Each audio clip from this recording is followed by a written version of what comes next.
장창준입니다. 반갑습니다. 우선 좀 세 분 선생님들께서 간단하게 한 자기소개 겸 좀 자기가 어떤 일 하고 있고 어떤 이제 역사 특히나 이제 고구려 관련돼서 하시는 과정에서 뭐 재미난 에피소드라든가 이런 것들을 포함해서 좀 재미나게 한 5분 정도 자기 소개 겸 이야기할 수 있는 이런 시간을 먼저 갖고요. 그리고 이제 두 번째로는 우리 세 분 선생님들이 그래도 좀 고생하셔가지고 여러분들과 함께 좀 공유하고 싶은 내용을 PPT 형식으로 파일을 만들었어요. 그래서 파일을 좀 같이 보면서 좀 본격적인 말씀, 세 분 말씀 듣는 것으로 하고 그 다음부터는 이제 자유롭게 우리 청중기 선생님들께서 묻고 싶은 고구려에 관한 뭐 이야기라든지 오늘 발표에서 나왔었던 이야기들을 좀 들을 수 있는 이런 시간을 좀 같이 자유롭게 만들어 갔으면 좋겠습니다. 저는 울산대학교 역사문화학과에서 32년간 학생들 가르치다가 은퇴한 지 1년 좀 넘었습니다. 그러니까 93년부터 32년 가르쳤고요. 지금 역사문화학과 명예교수로 있습니다. 제 원래의 전공은 고구려 고분벽화인데 이 분야는 지금도 연구자가 없습니다.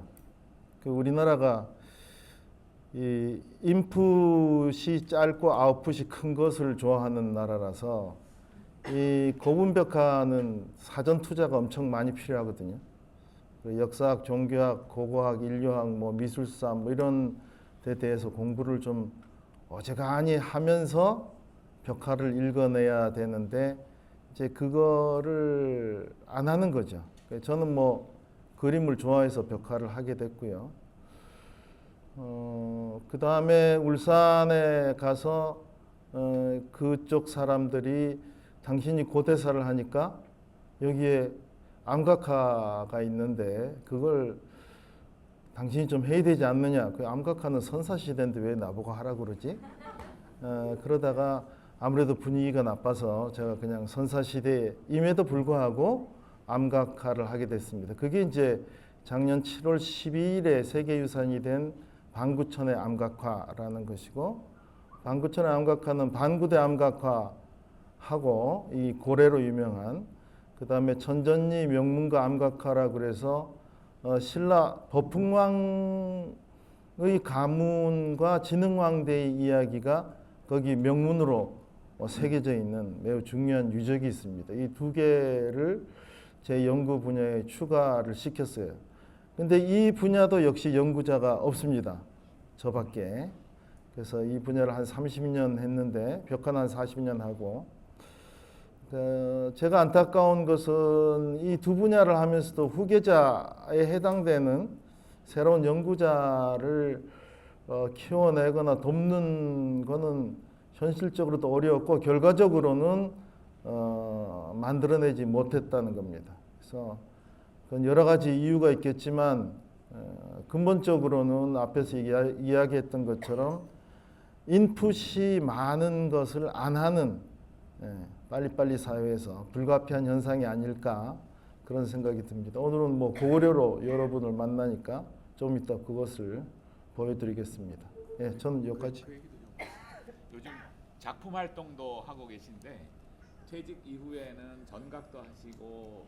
제가 뭐 이 코로나 기간에 대면 활동이 불가능하니까 PPT를 동영상으로 전환시켜서 학생들한테 보내주고 전화로는 뭐 상담을 학기마다 꼭 했는데 이제 그 외에는 시간이 좀 있는 거예요. 그래서 서예를 시작했습니다. 서예를 한 3년 하니까 그 다음에 서예와 관련해서 전각이라고 해서 돌에다가 여러분 도장 파는 거 있잖아요. 이제 그걸 했는데 저는 그 돌에다 도장을 파는 것에서 더 나가서 고분벽화를 전각으로 복원해내는 작업을 했습니다. 그래서 그거를 하다가 결국은 오칠화라는 새로운 영역에 접근을 해서 그림을 그리게 됐는데 이제 작년부터 전시회를 몇 차례 했습니다. 근데 그림을 시작한 것은 재작년부터니까 이제 만 2년 겨우 지났고요. 하여튼 그림 그리는 게 굉장히 재미있습니다. 사람들이 어디서 배웠냐 그러는데 그거는 배운 게 아니고 배울 데도 없고 그냥 제가 40년 연구한 것을 그림으로 전환시키는 그런 작업이라고 할 수 있습니다.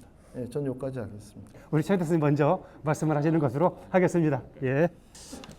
예, 안녕하세요. 최종택입니다. 뭐 저희는 오늘 오신 분들 대부분 안면도 있고 그래서 좀 편하긴 합니다만은 제 자랑을 하려면 또 한 20분 해야 되는데 예, 저는 서울대학교 박물관에 12년을 근무를 했고요. 고려대 고고미술사학과에 가서 26년째 근무하고 이제 퇴직이 한 3년 남았습니다. 아직. 근데 이제 원래 처음 고고학을 하게 된 거는 서울의 올림픽공원 발굴에 참가를 해서 대학교 3학년 때. 그래서 발굴 재미있다 하니까 술도 주고 밥도 사주고 일은 늘 뭐 시골에서 하던 거고 그러니까 편하게 했는데 그러다가 89년도에 관악산에 가면 신라성이 있는데 거기 안에 한우물이라고 하는 그 연못이 있습니다. 한우물. 그래서 그거를 이제 제가 책임자로서 첫 발굴을 하게 됐고 이후로 고고학이라는 고구려라는 한우물만 파고 있습니다. 아차산에 있는 유적을 20년째 발굴하고 있고요. 또 뭐 고구려를 하다 보니까 평양에도 몇 차례 좀 갔다 온 수도 있고 그래서 원래 고구려사 전공자도 많지는 않습니다. 지금 뭐 전호태 선생님도 말씀하셨지만 고구려사 역사를 전공하는 사람이 2000년 초반에 한 12명 박사학위가 그리고 제가 이제 고구려 고고학으로 99년에 박사학위를 받는데 1호입니다. 고구려 고고학으로는 1호고 지금도 제 뒤로 고구려 고고학 박사는 5명 정도밖에 안 됩니다. 아주 작은 분야고 그러다 보니까 이제 동북공정 시절에 여기저기 불려다녀서 이런저런 이제 활동도 하고 그러다가 지금 이제 어느덧 정년을 눈앞에 둔 그런 나이 됐습니다. 저는 오늘 이제 남한의 고구려 유적 얘기를 좀 짧게 하고 앞으로 뭐 어떤 연구가 필요한지 이런 얘기 잠깐 이따가 드릴 것 같습니다. 네, 고맙습니다. 예, 고맙습니다. 세 번째로는요, 제가 오늘 처음 뵀는데 아까 테이블에서 그 말씀을 나눴는데 수십만 명의 독자를 가지신 아주 잘 나가시는 유튜브를 운영하신다는 말씀도 들었습니다. 우리 고고학이 얼마나 재미있는 학문인지를 좀 전해주시는 우리 강인호 선생님이라고 제가 소개를 받았습니다. 간단하게 좀 말씀 좀 부탁드리겠습니다. 네, 안녕하세요. 방금 소개받은 경희대 사학과에 있는 강인욱입니다. 네, 방금 이야기 두 분께서 다 해주셔가지고요. 너무 분위기들이 무거운 것 같아요. 예, 저는 좀 재밌게. 저는 어릴 때부터 꿈이 이제 사회과 부도를 보면서 공부를 마음먹게 됐거든요. 초등학교 4학년 때부터. 그래서 대학교 고고학과 들어간 것, 저도 고고학과를 나오긴 했는데, 제가 두 분 다 제 선배님이시긴데, 저는 이제 학과는 최 교수님이 선배시고요. 우리 전호태 교수님의 은 국사학과신데, 제가 참고로 부전공은 국사학과를 했습니다. 예, 그러니까는 선배로 제가 일방적으로 제가 할 텐데, 제 꿈은 이제 한민족 기원을 밝히겠다가 제 이제, 19살 때 꿈이었어요. 예, 지금도 그 꿈을 계속 이어가고 있는데요. 아마 고구려만 저는 하지 않습니다. 저는 이렇게 그냥 38선 넘어가면 다 그냥 제가 한다. 약간 이렇게 농담처럼, 반농담처럼 이야기하는데 언제나 저를 흥분시키는 것, 요즘 말은 도파민 터지는 얘기라고 많이 하는데 저한테는 언제나 도파민 터지는 주제가 남들이 하지 않은데 남들이 안 가본 데를 하는 게 제 이제 꿈이었거든요. 그래서 석사까지는 제가 이제 학부 논문은 북한의 평양이었어요. 그리고 석사 논문은 만주에 있는 고조선을 했고요. 박사는 시베리아 가서 했거든요. 그런 다음에 발굴은 주로 러시아 연해주에 있는 발해 유적들하고 그 다음에 발해 이전의 옥적 이런 것들을 많이 했어요. 한마디로 고고학도 참 마이너한데 그 중에서도 하지 않는 것만 골라서 하는 좀 그런 스타일이었거든요. 근데 하다 보니까 의외로 저는 이 북방 유라시아와 이 고구려가 언제나 만나고 있더라고요. 제가 이 말씀을 드리고 싶은 게 제가 고구려 관심은 사실 별로 없었거든요. 왜냐면 바로 제 앞에는 기라성 같은 선배들이 있는데 우리 아시지 않습니까? 바로 앞에 잘 나가시는 분들이 있으면 따라하는 거는 쉽지 않거든요. 그래서 저는 그냥 그거 안 하고 고조선을 하려고 왔는데 제가 그 노보시비르스크라는 곳이 있어요. 그게 러시아에서 세 번째로 큰 도시고 보통 시베리아에서 뭐 주도 이렇게 말하는데 거기 과학원이 있어요. 우리만 딱 대전 같은 동네거든요. 거기 있으면 이제 전 시베리아에 있는 모든 사람이 몰려오는데 거기에 헝가리 사람들이 많이 왔었어요. 고고학자들. 30년 전 이야기인데 왜냐면은 이 사람들은 우리 아시다시피 그 유럽에서 인도 유럽어를 쓰지 않는 별종들의 나라 두 나라가 있습니다. 어딘지 아세요? 다 인도 유럽어 쓰지 않습니까? 유럽은. 근데 우라 알타이어계가 딱 두 나라가 있어요. 헝가리하고 핀란드예요. 그래서 헝가리, 핀란드가 시베리아, 유라시아 관심이 되게 많아요. 근데 헝가리 사람들은 자기들이 마자르족인데 마자르 이전에 있었던 아바르족이 있는데 아바르가 그 기원이 러시아 알타이예요. 그래서 툭하면 알타이 와서 학회도 하고 왜냐하면 자기들은 인도 유럽어 중에서 유일하게 별종 우라 알타이인데 우리 우라 알타이에게 무시하지 마라. 전 유라시아가 우리 뭐 형제다. 이런 식으로 이야기하면 저한테 하는 게 뭐냐면은 제가 한국에서 왔다니까 이렇게 90년대 중반이었거든요. 그러더니만 그 한국에서 온 젊은 총각 그러니까는 정말로 고구려 등자가 서기 4세기, 5세기야? 막 이렇게 묻는 거예요. 그래서 아니 서기 4세기, 5세기보다 더 빠른 것도 있는데 막 이렇게 이야기하니까는 아닌 것 같은데 막 하는 거예요. 왜냐면은 헝가리는 최초로 나온 등자 알죠? 발걸이 아시죠? 그 발걸이 그 말탈 때 발걸이가 러시아 알타이에서 기원해서 유럽에 최초로 도입된 데가 헝가리예요. 그래서 그게 서기 7세기 때 처음 등장하는데 한마디로 유럽 중세 기사의 기원이 헝가리다. 여기에 헝가리 부심이 있는 거였어요. 근데 그 기원이 러시아 알타이인 줄 알았는데 정작 시베리아에 있는 학자들은 알타이가 기원이 아니라 동쪽에 있는 고구려다. 왜냐면은 니들이 말하는 그 최초의 등자는 극동 고구려식 등자라고 이야기한다. 이렇게 하면서 하니까는 못 믿겠다 이었어요. 아니 그 코딱지만한 한국이 무슨 우리 헝가리 마구의 기원이야. 근데 뭐 그때 그래서 자극받아가지고 이제 등자 연구를 처음 했던 게 한 25년 전이었던 것 같습니다. 예. 그 다음에 이제 얼마 전에 그리고 2000년대, 2010년대쯤에 한번 또 만났어요. 헝가리 사람들을. 그때는 얘들이 다 인정하더라고요. 왜냐? 그 사람들의 손엔 다 삼성 핸드폰이 있더라고요. 그래. 삼성 핸드폰 만드는 애들이 등자 같은 걸 못 만들겠냐. 예, 지금은 오히려 자기들이 먼저 더 찾아보고 이거 자기들은 좋아한다라고 하는데 그래서 제가 오늘 이따가 하실 말씀 아마 선생님들은 통일로서의 고구려 그 다음에 벽화의 아름다운 고구려 제가 드릴 말씀은 세계사 속의 고구려가 될 것 같습니다. 네, 그래서 저는 고구려만 하지 않습니다. 하지만 우리 역사를 세계사적 관점에서 바라보는데 약간의 도움되도록 하겠습니다. 네, 재밌었어요? 이상입니다. 저 세 분 말씀 들어보니까 오늘 자리가 재밌을 것 같습니까? 예. 지금부터 본격적으로 이제 좀 들어가 보도록 하겠습니다. 한 20분 정도씩, 20분 전에 끝내도 무방하시고요. 좀 넘어가도 특별하게 제지하지는 않겠습니다. 20분 정도 발표를 좀 해 주시고요. 앉아있으니까 안 보이시죠? 약간. 그러면은요, 발표하시는 분 서서 발표하시고, 남은 사람들은 옆에 산상에 내려가서 자리를 정비하는 것으로 이렇게 진행을 하는 것을 하고요.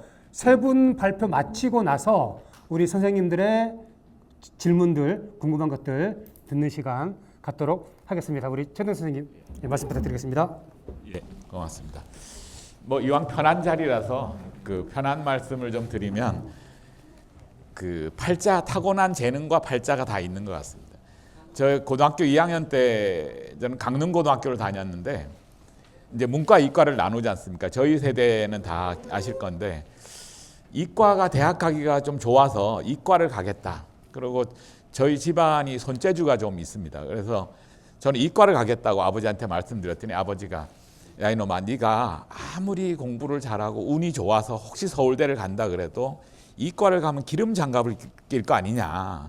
내가 평생 농사를 지어서 흙을 만졌는데 너는 펜때 굴리고 하이칼라로 살아라. 그래서 문과로 가라 그래서 그냥 아무 생각 없이 문과 갔거든요. 근데 결국은 남의 무덤을 파헤치러 다니. 그냥 기름보다 더한 무덤이나 파헤치고, 예, 그러고 사는 팔자가 있는 것 같고요. 우리 저 강인욱 선생은 저보다 6년 후배인데 대학교 다닐 때는 눈에 안 띄는, 선배들이 시쳇말로 갈구는, 우리말도 조금 더듬은 이랬거든요. 근데 러시아 유학을 가더니 러시아 말이 그냥 청산유수, 우리말보다 잘하게 되더라고요. 그러더니 영어가 또 청산유수가 되더라고요. 그러더니 중국어가 세계 언어를 지금 다, 유라시아 전체를 지금 하고 있는데 다 타고난 재능과 팔자가 있는 것 같다. 우리 전호태 선생님은 또 같은 동네 예전에 좀 살아서 둘째 아들이 제 딸하고 같은 반 친구인데 이 친구가 그림하면은 뭐 그 학교에서 알아주는 친구예요. 근데 그 무렵에 갑자기 글씨를 쓰시더라고요. 글씨를 쓰는데 서예 5채상을 다 받았습니다. 그러니까 아마추어 서예 대회에 가서 5채상을 다 받더라고요. 그러더니 전각을 했는데 전각 전시를 했는데 또 반응이 엄청 좋아요. 그리고 오치료하를 하니까 지금 오치료하는 더 반응이 좋아요. 혹시 기회가 되시면 한번 전호태 전시 한번 보시면 그 타고난 이 재주와 이게 있는 것 같아요. 뭐 다행인지 마침 7월 15일 날 다음 주 수요일인가요? 15일 날 인사동의 무수 갤러리에서 전호태 제 제자하고 같이 이제 고구려 벽화하는 친구랑 콜라보 전시를 하려고 그랬는데 그 친구가 게으름을 부려가지고 전호태 선생이 혼자서 전각도 나옵니까? 그냥 오치라만 나옵니까? 그래서 그 방구대 안각화에 있는 그런 모티프들하고 벽화에 있는 모티프들 또 유라시아 뭐 사슴돌 등등 이런 역사적인 모티프를 가지고 오치라로 재현한 전시가 있는데 한번 보실만 할 겁니다. 무수 3층 4층을 다 쓰신다고 그러시더라고요. 하여튼 저희 이제 고구려 강의를 가면 이제 고구려를 싫어하는 분들은 한 분도 없습니다. 우리 국민들 중에 고구려는 다 자랑스러운 역사인데 왜 자랑스러운가? 고구려 하면 생각나는 단어라도 뭐 떠올려 보시라. 그러면 또 막상 할 말이 없습니다. 고구려가 자랑스러운 역사인데 우리 역사 중에서 왜 자랑스러운가? 별로. 광개토 대왕 맞습니다. 단어 떠올리라 그러면 제일 먼저 광개토 대왕, 또 주몽 드라마에 많이 나왔잖아요. 태왕사신기. 태왕사신기를 알면 연식이 되시는 분들, 연사마를 아시는, 뭐 만주벌판. 그 만주벌판을 고구려가 통일했어야 되는데, 뭐 이런 감성인데 실제로 왜 고구려가 우리한테 중요한가? 이에 대해서는 사실 정확한 이렇게 문장으로 표현하기 굉장히 어렵습니다. 이건 사회과부도 아까 얘기 나온 사회과부도에 나오는 고구려 영역도인데 과장을 하면 이렇게 영토를 그릴 수도 있다는 광개토 대왕이 갔다 왔던 곳이 고까지를 하면 이 정도 안정적으로는 여기 대흥한정 산맥 그리고 좀 더 안정적으로는 요하 근데 현재 저희가 조사한 자료로는 유적이 나오는 공간은 이 정도 공간입니다. 그래도 한반도 공간의 2.5배나 되는 면적입니다. 흔히 만주라고 하는 지역을 전체를 다 차지하고 있었고요. 그래서 땅만 넓으면 되는가? 이 고구려가 여기서 700년을 존속을 하거든요. 이 700년을 존속할 때 이 중국에 있는 이 중원이나 북방 민족들은 50년, 100년, 북위가 제일 길게 간 게 150년을 존속하고요. 50년, 100년 흥하고 망하고 북방 민족이 흥할 때도 있고 이쪽 중원이 세력이 흥할 때도 있고 여러 세력이 교체가 되는데 고구려는 700년을 단일 민족으로 존속을 단일 세력으로 강력하게 한때는 동아시아 4강을 이루고 그런 덕분에 우리 고대사가 한반도 고대사가 지켜질 수 있었다. 그래서 한반도 고대사의 방파제라고 합니다. 또 하나는 이제 문화적으로는 이 고구려 사람들은 이게 폐쇄적인 스타일이 아니어서 굉장히 국제적인 문화입니다. 그래서 외부 문화를 받아들이는데 아주 호방한 기질이라고 하죠.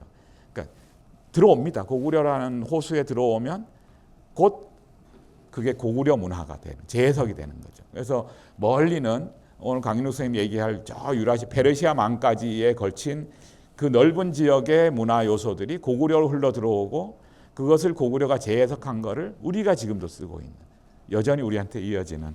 그래서 역사적으로나 문화적으로 고구려는 굉장히 의미 있는, 우리 역사상 가장 그 자랑스러운 역사라고 할 수 있다. 그걸 한마디로 말하면 이런 정도입니다. 그래서 강한 군사력을 바탕으로 넓은 영토를 확보하고 700년을 존속한 강대국이면서도 문화대국이었다. 이 앞에 호방한 기질, 이게 중요합니다. 호방한 기질을 갖춘. 그래서 뭐 좀 더 이렇게 정리를 하면 뭐 이렇습니다. 우리 고대사의 방파제였다. 만약에 고구려도 주변 민족처럼 북방이나 중원 민족처럼 50년, 100년을 흥하고 망하고 이랬으면 한반도의 고대사는 어떻게 변했을까?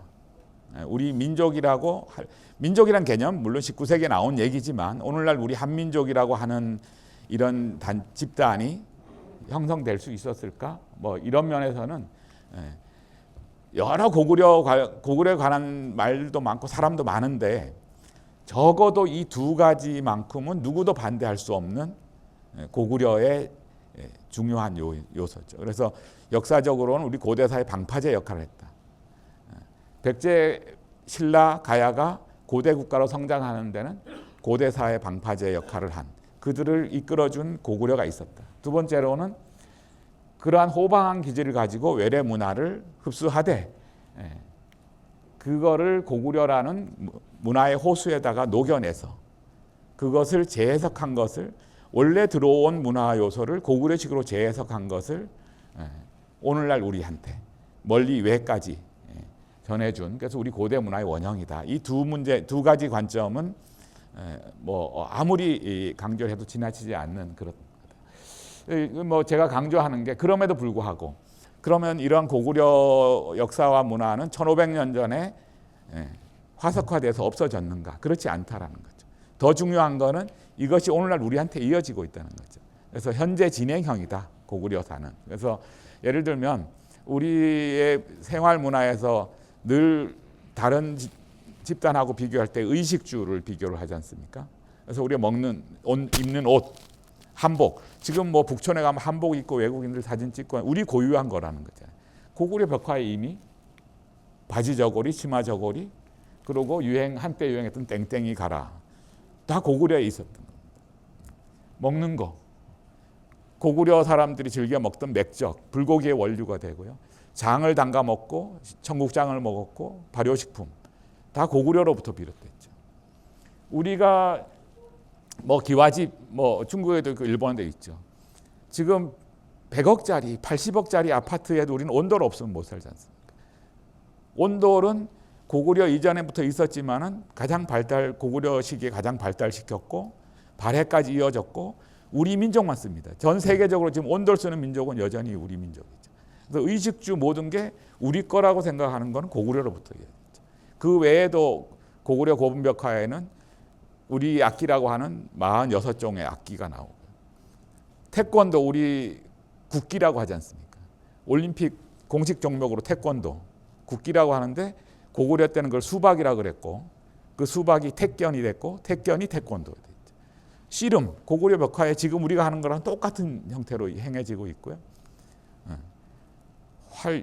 축구가 좀 요즘 안 좋아서 축구 얘기가 어렵습니다만은 원래 우리 민족이 축구는 잘 못했는지도 모르겠습니다. 근데 양궁은 어디 가서도 국내 예선만 통과하면 항상 1등이잖아요. 양궁은 올림픽이나 뭐 국제 대회 가서 동메달, 은메달 따면 욕 먹지 않습니까? 네, 금메달 따야 기본이죠. 고구려를 세운 주몽이 활 잘 쏘는 사람이라는 뜻을 가진 이름이지 않습니까? 그래서 그럴지 모르겠습니다만 하여튼 그 역사가 우리가 우리의 고유한 거다라고 생각하는 것은 다 생각해보면 고구려로부터 비롯됩니다. 그러니까 고구려는 1500년 전에 사라진 화석화된 역사가 아니고 화석화된 문화가 아니고 우리 고유한 역사와 문화가 지금까지 계속되고 있는 현재 진행형이고 또 미래의 역사가 될 거고 그렇다는 뜻이죠. 그러던 와중에 이제 아까 말씀대로 제가 한 5분 더 쓰면 되나요? 동북공정 막 그 무렵에 2002년도에 평양에서 그 우리 민화협, 우리 민족화해협력 범국민협의회, 북측 민화협, 그리고 일본의 총련의 조선 역사 단체들 하고 해서 평양에서 고구려 유물을 국보급 유물을 포함해서 갖다가 전시를 하는 일이 있었는데, 제가 그 유물을 인수하는 인수관으로 처음 참여를 하게 된 게 2002년 11월입니다. 그래서 남포항으로 가서 물건을 실어 와서 코엑스 전시를 했는데, 그때 북한에서 그런 작품들을 다 이렇게 제작을 하고 뭐 고분벽화 모형도 만들고 광개토양 능비, 오늘 이제 능비 호로고로관 보실 텐데 능비도 북에서 이렇게 만들었습니다.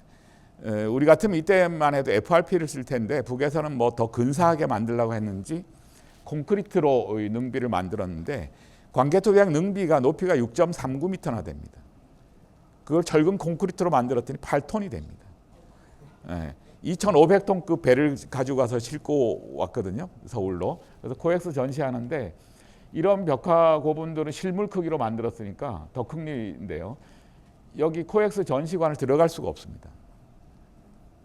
그래서 코엑스 전시관에서 그 잘라라, 모형을 잘라서 들어가서 조립해라. 그래서 안 된다, 이거 북에서 만든 건데 어떻게 자르냐, 문을 뜯어라. 볼을 뜯었습니다. 코엑스 3층 전시장에 구조벽을 뜯었고, 지금 같으면 못할 텐데 그때는 철이 없어가지고 제가 젊어서 하여튼 그런 전시들이 있었는데, 그 이후에 이 8톤짜리 6.39m의 무게가 8톤이나 되는 거를 전호태 선생하고 저하고 코리아 파운데이션에 돈을 받아가지고 독일로 싣고 갔습니다. 독일까지 갔다 온, 독일의 동아시아 미술관에서 그 북에서 가져온 유물을 그대로 전시를 했더니, 이게 그때 전시 장면입니다만은 독일에 있는 그 관람객이나 전문가들이 고구려 그때 우리가 쓴 그 유물이 있는데 도대체 이거 누가 만든 거냐, 고구려 사람들 걸 우리가 스캔만 한 거다 그랬더니 거짓말하지 마라, 1500년 전에 이런 그림을, 이런 작품 누가 만드냐, 아니 진짜다. 그런 일이 있었습니다, 실제로. 그래서 우리 고구려 시기의 그런 문화적인 요소나 또 벽화에 나온 예술적인 감각들이 현대 독일에 가서 재조명 받는 일도 있었고, 그래서 오늘 이따가 호록으로 가서 보시면 이 능비를 다시 한번 보시게 될 겁니다.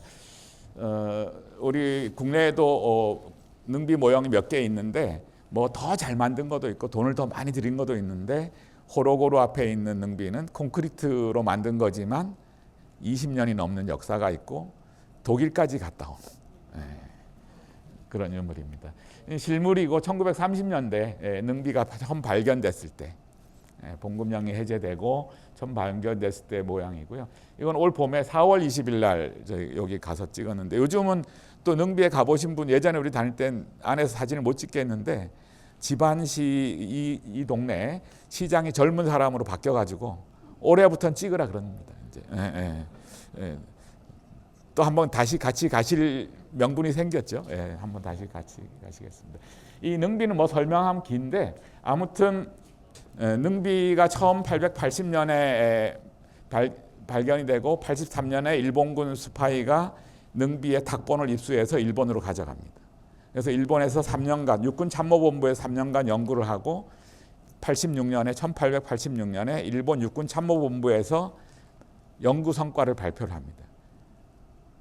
역사 자료인데 왜 육군 참모본부가 발표를? 그 내용에 고대 4세기대 한반도 남부를 외가 지배했다는 자기네 주장을 합리화할 수 있는 근거가 여기 있다. 얼마나 좋겠어요. 일본 서기라는 역사책을 신빙성 논란이 있지만 이거는 고구려 당시에 414년에 광개토대왕 시기에 그 얘기를 기록했으니까 움직일 수 없는 역사적인 증거다. 이제 남한의 그런 광개토대왕대의 영토가 어느 정도였는가, 남한까지 어디까지 왔을까, 뭐 저 주로 이제 제가 발굴하는 고고학자니까. 역사적으로 보면 고구려는 이제 졸본에 성건국을 해서 40년 뒤에 국내로 전도합니다. 여기가 환인이고 여기가 지반시입니다. 아까 능비가 여기 있는 거고요. 여기서 한 400년 있다가 427년에 평양으로 전도를 하는데, 광개토대왕 다음 왕인 장수왕이 평양으로 천도하고요. 그리고 475년에 한성, 백제 한성을 공함하고 백제는 웅진으로 천도를 하게 됩니다. 그래서 여기 한성이라는, 여러분들 일반적으로 고구려 좋아하는 분들도 졸본, 국내, 평양은 다 아시지만 한성이 별도였다는 건 잘 모르십니다. 그러니까 서울 지역을 차지하고 이 지역을 한성으로 편성을 하고 있다가 나중에 신라가 올라오면서 여기 임진강 쪽으로 올라왔다가 양주를 거쳐서 임진강, 그 다음에 황해도에 가서 한성이라는 도시를 다시 꾸립니다. 그러니까 그까지 한성이라는, 그러니까 4개의 수도급 도시가 있었던 거죠. 그래서 그런 과정이 어떻게 이루어지는가 하면 대체로 국내에 있을 때 여기에 있던 낭낭대방을 축출한 일이 있었고, 371년에 이때는 백제가 강할 때입니다. 백제 근초고왕이 평양을 공격해서 고구려 고국원왕을 전사시키는데, 이 고국원왕이 광개토 대왕의 할아버지입니다. 그 이후에 광개토 대왕이 남진을 시작하게 되는데 396년에는 이 경기 북부 일대를 다 차지하고 58성 700촌을 획득했다고 기록에 나오는데, 그러고 백제 아신왕의 항복을 받고 앞으로 말 잘 들어 아신왕, 백제 아신왕이 영원히 왕의 노객이 되겠습니다 하고 빌죠. 그래서 그때는 점령 안 하고 돌아갔는데, 그래도 백제가 계속 말을 안 들으니까 475년에 장수왕이 여기를 드디어 공함하고 여기에 있던 백제는 이제 내려오게 되고요. 그리고 이때부터 고구려는 한반도 중부 지역을 행정구역을 재편하고 영역화하는 과정을 거칩니다. 475년부터 550년까지 한 70년 가량을 이 지역을 영역화하는 데 집중을 하게 됩니다. 그런데 완성은 하지 못한 것 같습니다. 551년 무렵에 신라하고 백제가 연합해서 한성을 수복하고 고구려는 양주를 거쳐서 다시 임진강 쪽으로 올라와서 668년 멸망할 때까지 신라와 임진강을 경계로 대치하고 있습니다. 오늘 보실 유적들은 대체로 그러니까 고구려가 내려올 때니까 4세기부터 668년까지 고구려 유적이 있던 곳이 연천입니다. 그 유적의 시기별로 조금 다른데 그런 상황이고요. 그 외에도 뭐 이때 여기를 내주지만 603년에 고구려가 신라의 북한산성을 공격했다는 기록도 있고요. 이거는 이 북한산성은 현재 서울의 아차산성입니다. 아단성. 그리고 여기 우리 적성에 있는 파주 적성에 있는 질중성을 공격하기도 하고, 뭐 이런 역사가 쭉 여기에 관련돼 있는 유적들입니다. 대체로 수도가 있던 유적에 많이 유적이 있는데, 이 한성과 이 한강 이남에도 한 100여 개의 유적이 지금 조사가 되어 있고요. 제일 남단에 있는 유적은 대전입니다. 대전 월평동 산성에 고구려 유적이 있고, 이쪽 경북은 유적은 없습니다만은 고구려가 일찍부터 신라로 교통하던 통로가 이 라인이 있으니까 많은 유적들이 있습니다. 이렇게 자세하게 말씀드릴 시간은 없을 것 같고요. 그래서 남한에 있는 고구려 유적을 대체로 보면은 임진강, 한탄강, 그리고 양주 분지, 그리고 의정부를 지나서 아차산, 그리고 일본 국도를 따라서 여기 밀집되어 있는 곳이고, 일본 국도를 따라서 고분과 마을들이 있고요. 안성에 오면은 도기동 산성이라는 유적이, 요 고개를 넘으면 진천입니다. 진천의 대모산성, 청주 정북동 토성, 내려와서 청원 남성골, 세종시의 영기나성, 그리고 대전 월평동입니다. 이때 웅지는 여기입니다. 그러니까 장수왕이 여기를 한성을 차지하고 남진을 계속 밀고 내려가는데 백제는 여기로 이제 도망온 상태고요. 이까지 밀고 내려왔습니다. 아마도 지금 같은 지리 정보가 있었다면 이 웅진 백제도 위험했겠죠.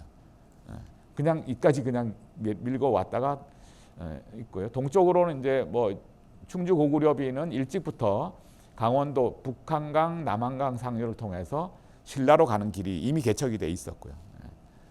그래서 이쪽 라인은 유적이 별로 없습니다. 개척된 길이었기 때문에. 그리고 주로 이제 475년 이후의 유적은 이쪽에 밀집돼 있고요. 그래서 이런 유적들이 지금 조사가 돼 있는데, 대체로 이쪽에 있는 유적은 475년에서 500년, 한 25년간에 만들어진 유적입니다. 이쪽에는 더 일찍부터 늦게까지 유적이 있지만 짧은 시간에 만들어진 유적들이 고구려 남하 루트를 그대로 보여주는 유적들이고요.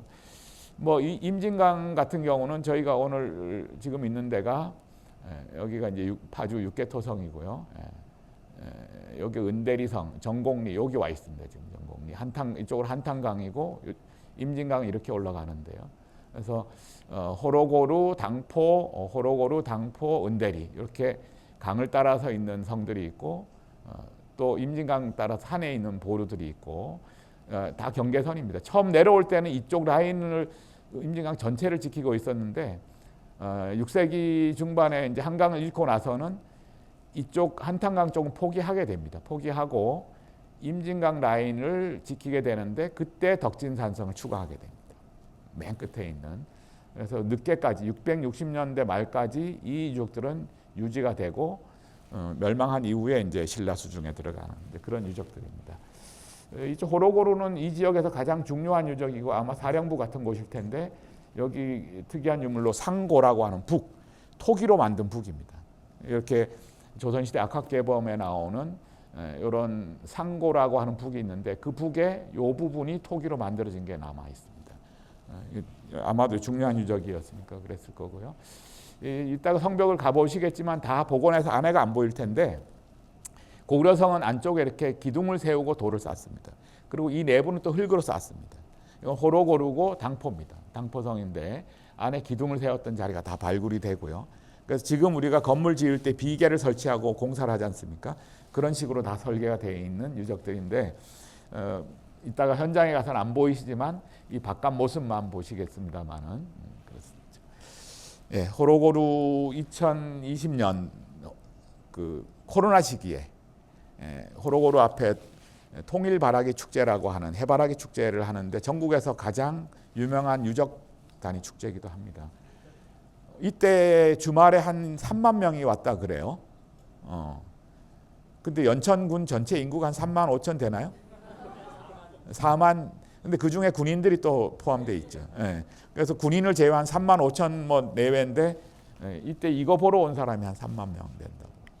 예. 이따 가서 이런 그림을 연상하시면서 호로고루를 한번 보시겠습니다. 남한의 고구려 유적 얘기를 너무 오래 말씀드려서 여하튼 97년도에 제가 아차산에서 첫 번째 남한 고구려 유적을 발굴합니다. 아차산 보루인데 여기 이 한국일보 그때 일면인데 일면 톱 기사가 김대중 단일 후보 추대가 일면 톱 기사입니다. 97년 11월 4일. 예. 그리고 그 바로 밑에 제 기사가 나옵니다. 아차산에서 고구려 유물 천여점 발굴. 굉장히 중요한 97년이니까 오래됐죠. 남한에서 처음으로 고구려 유적을 아차산에 발굴할 때 기사입니다. 에피소드가 있는데 한국일보 지금 논설위원인데 서사봉 기자라고 있는데 이때도 엠바고를 걸은 게 조간에 실어라. 11월 4일 조간에다가 싣는 게 엠바고였는데 이 서사봉이라는 기자가 석간에 실어버린 겁니다. 그때는 왜 조간 있고 석간이 있고 그랬지 않습니까? 근데 먼저 일보를 해서 특종을 한 거예요. 엠바고를 깨고. 그리고 일면에 실었어요. 그리고 30면에 보도 분석 기사를 또 싣고. 그래서 저도 욕을 많이 먹고 서사봉 기자는 문화부 출입을 3달인가 정지당하고 그랬만큼 꽤 중요한 기사였는데 지금은 이제 뭐 고구려 유적이 발굴되는 게 이상하지 않습니다만은 97년에 첫 발굴이 있었고 이후에 아차산 일대에서 지금 20개 넘는 보루가 확인이 됐는데 그 중에 이제 7개 여기 첫 발굴한 아차산 사보루고요. 그러니까 조사가 돼 있고요. 여기가 이제 백제의 한성입니다. 풍납토성, 몽천토성 있고 석천동이 백제 왕릉군이고요. 여기 지금 7개 조사한 거 보면 대체로 작은 보루들이 여러 개가 연결되어 있고 이렇게 여기 아차산성은 큰 성입니다. 이런 큰 성도 있지만 이런 큰 성을 쌓는 데는 많은 공력이 들고 장기간이 걸리는데 이런 보루는 빨리 쌓을 수 있고 이어서 쌓으면 그 자체로 장성 역할도 하기 때문에 고구려는 이런 활용을 했고요. 이 안에는 뭐 해자도 있고 성벽도 있고 안에 뭐 건물지, 저수시설, 배수시설, 뭐 방앗간 각종 시설들이 다 포함된 종합시설이고 제가 한 20년간 여기서 6개, 7개를 지금 발굴을 했는데 한 3개를 발굴하고 나니까 설계도가 보입니다. 그냥 만든 게 아니고 지형의 모양은 다 다른데 기본적으로 우리 요즘 택지 개발할 때 다 철거한 다음에 다 밀어버리고 흙으로 다 채우지 않습니까? 다 채워서 대지를 조성한 다음에 다시 파내서 배관하고 덮고 집을 짓고 이러지 않습니까? 그런 식입니다. 여기도 처음에 와서 이런 보루를 지을 때 맨 먼저 성벽을 쌓아 올라가면서 평탄화해서 평지를 만들고 다시 되파서 집을 짓고 방앗간을 만들고 이런 작업을 하는데, 지금 저는 이 설계도가 머릿속에 다 있어서 한 3개 파고 나서부터는 연구원들한테 여기 판 뭐가 나올 거고 여긴 이렇게 발굴해야 되고 제가 설계도를 알고 있으니까 이미 이 시기에도 그런 완성된 도면들이 있었던 것 같습니다. 뭐 무기류가 주로 나오지만 토기들이 나오는데, 아까 말씀드린 대로 우리 고구려로부터 전통이 이어져 온 게 여러 가지가 있는데, 이 고구려 토기가 신라가 통일을 하지만 우리 생활용기는 고구려 토기가 그대로 퍼집니다. 지금까지. 그래서 이런 제작 전통이 옹기로 이어져 가지고 오늘 고구려 토기고 현대 옹기입니다. 현대 옹기의 원류가 고구려에 있고요. 뭐 지금은 안 그러지만 김치 냉장고가 많이 좋아졌습니다만은 한 뭐 10여 년 전만 해도 김치는 그래도 독에 담아서 묻어야지 이런 어른들이 계셨는데, 그게 고구려 토기입니다. 그게 이렇게 이어진 거고요. 뭐 남한에 와 있는 사람들이 다 싸움만 하는 군인들이었던 것 같지만 그렇지 않습니다. 이런 귀걸이를 이건 다 남한에서 나온 고구려 귀걸이입니다. 이런 거를 달고 사용할 수 있던 인물들이 남한에 와 있었고 이 중부 지역을 영역화하려고 했었던 것이죠. 뭐 그런 성과들로 아차산에 있는 이 여러 개를 발굴하다 보니까 부대 배치가 어떻게 돼 있었고 문헌 기록에 나오는 병사들의 장들이 어떤 장수들이 여기 와 있었고 뭐 이제 이런 정도 구체적인 얘기, 중국이나 북한에서도 하기 어려운 얘기들이 남한에서 발굴되고 연구가 되고 있다는 말씀입니다. 다 제가 잘했다 이런 말씀입니다.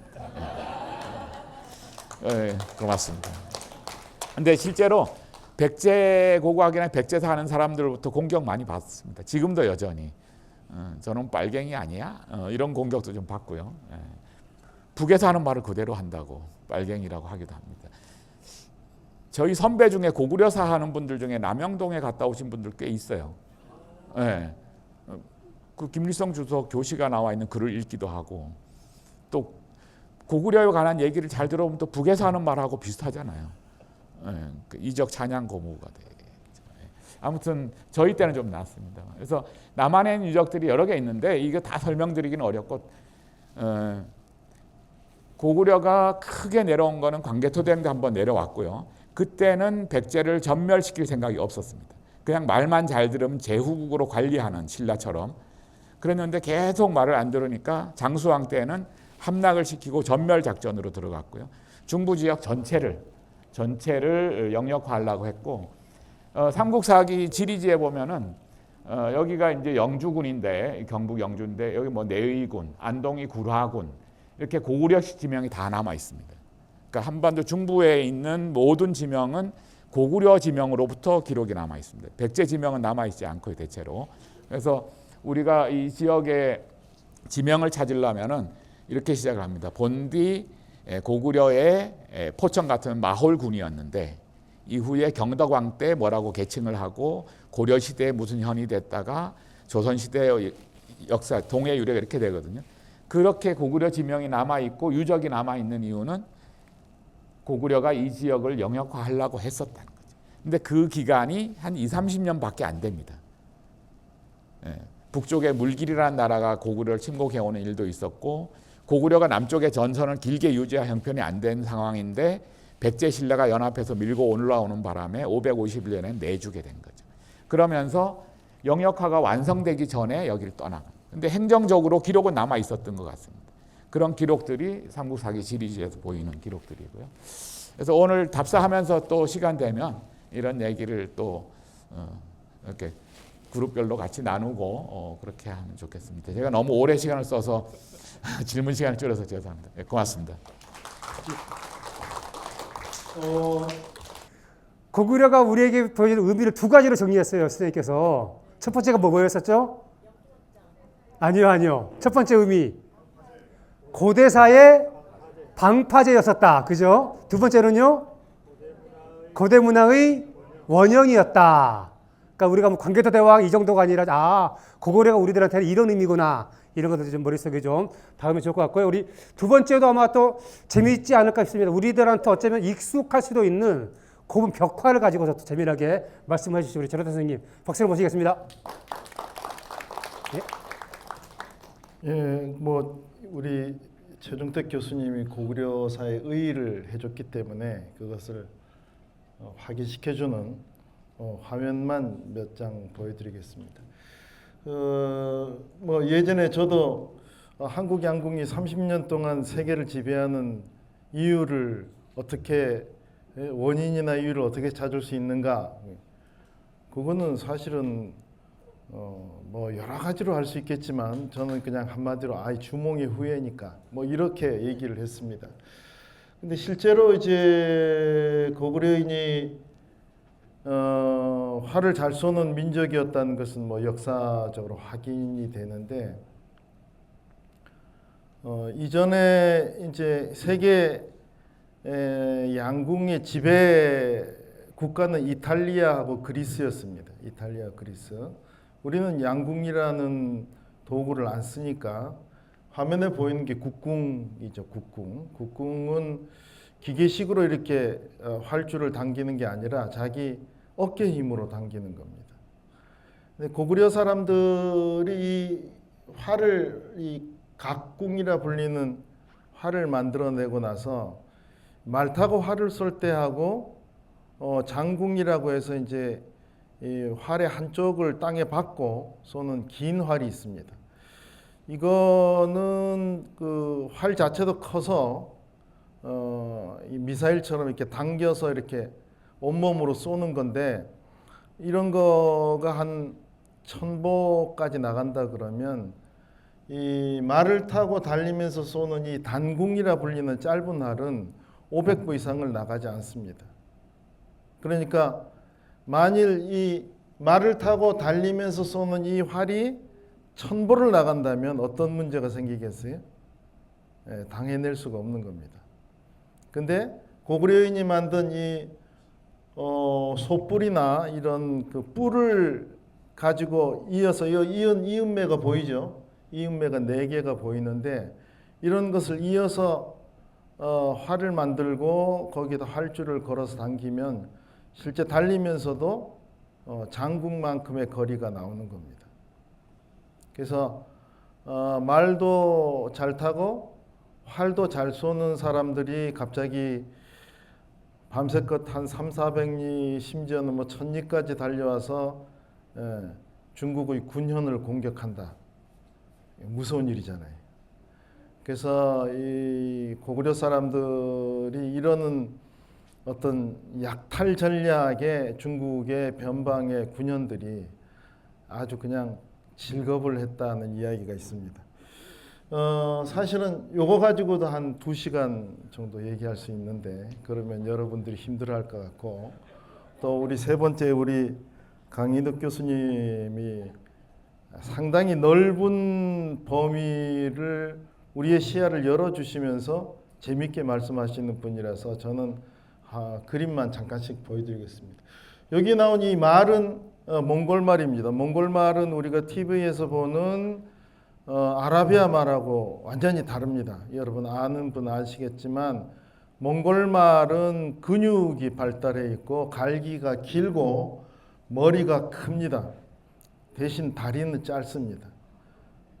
숏다리입니다. 그래서 추위에 엄청 강해요. 작년에 10월 중순에 최종택 교수 팀하고 같이 제가 몽골에 갔더니 10월 중순인데 영하 27도예요. 근데 말들이 그 얼음과 눈을 이렇게 헤치고 거기서 풀을 뜯어 먹더라고요. 이 추위에 굉장히 강하고 지구력이 있고 이런 말들을 타고 징기스칸이 전 세계를 정복한 겁니다. 그래서 이 말들이 가지는 장점을 가장 활용을 잘한 사람들이 고구려인들이고 그러면서 그 말들이 가지는 의미가 특별히 크겠죠. 이 무용청이라는 무덤은 저 수렵도도 유명하지만 다른 화면에 있는 무용하는 그림 때문에 1935년에 발굴 당시에 무덤 이름이 무용총이 됐습니다. 보는 것처럼 무덤의 내부는 저렇게 뭐 관대도 놓여 있고 보통 부부의 무덤으로 이렇게 돌방이 만들어지는데 그 내부에 이제 벽화가 그려져 있는 것이 지금까지 한 136기 정도 발견됐습니다. 그래서 고구려인들은 전쟁을 70년간 겪으면서 결국은 마지막에 내분으로 평양성이 함락됐기 때문에 지상에 남아있는 것들이 없었어요. 돌로 만든 비 몇 개 외에. 그래서 고구려사 자체는 미궁에 빠질 수밖에 없었는데, 예, 김부식의 삼국사기나 이런 데에 있는 짧은 기록들 외에는. 그런데 예, 무덤 안에서 벽화가 발견된 거예요. 그래서 이 벽화를 통해서 사라져버린 우리 문화의 원형을 찾을 수도 있고, 고구려인들이 말하고자 했던 것, 우리 후손들에게 말하고자 했던 것을 예, 주의 깊게 들을 수 있게 된 거예요. 그래서 제가 고분 벽화를 한 거죠. 지금은 잘 정비돼서 북한의 경우에는 어쨌든 북한은 우리는 고구려의 역사와 문화 전통을 계승해야 된다. 이것이 국가적인 어떤 일종의 이념적 지주이기도 하기 때문에 고구려 유적을 굉장히 관리를 잘합니다. 예, 경제적으로 힘들어도. 그래서 제가 2004년, 2005년에 세계유산 등재 때문에 잇따라서 평양을 2차례 방문했는데, 어쨌든 2004년 7월 1일에 중국의 소주에서 중국과 북한과 중국의 고구려 유적 세계유산 등재권이 안건으로 올라왔고, 그때 이제 공동 등재가 된 거예요. 북한이 우려했던 것은 혹시나 뭐 우리는 이웃 나라 서로 같이 있지만 그때가 이제 동북공정 시기니까 중국이 애를 써서 자기네 것만 등재시키고 우리 북한 것은 등재를 안 시키면 어떻게 될 것인가 라는 우려가 있어서 저희들을 초청을 해서 우리 남쪽에서 올라가서 북쪽의 자료들을 보고 고구려 3부작을 만들었습니다. 그때 제가 이제 같이 갔죠. 이제 그런 우려가 있을 수밖에 없었던 것이 그 전해 2003년에 고구려 유적의 세계유산 등재권이 세계유산위원회에 올라갔는데 이제 보류가 됐어요. 예. 왜냐하면 중국 측에서 우리 것도 올릴 거다라고 해서 보류가 된 거예요. 그래서 양측이 이제 신경전을 벌이는 상황에서 2004년에 우리 남측에서 올라가 가지고 유적을 다시 보고 인터뷰하고 이래서 이제 3부작을 만들어서 하여튼 그 효과 때문인지 7월 1일 날에 중국의 수저우 소주에서 두 나라 유적이 동시에 등재가 되고, 이름도 우리가 원래 쓰던 KOGURYO 고구려라는 이름으로 된 겁니다. 고분벽화는 대개 3기 정도로 나눌 수가 있는데, 첫 번째 시기에는 주로 이 세상에 살았던 영화로운 삶이 내세에도 재현되고 좀 더 업그레이드 된 상태로 재현되기를 바라는 마음을 벽화로 표현한. 그래서 이제 이 일기 고분벽화의 장점은 그 시대를 그대로 보여준다는 특징이 있습니다. 그런 면에서는 역사학을 하거나 고고학을 하거나 우리가 그 시대를 연구한 사람들에게는 더없이 좋은 자료입니다.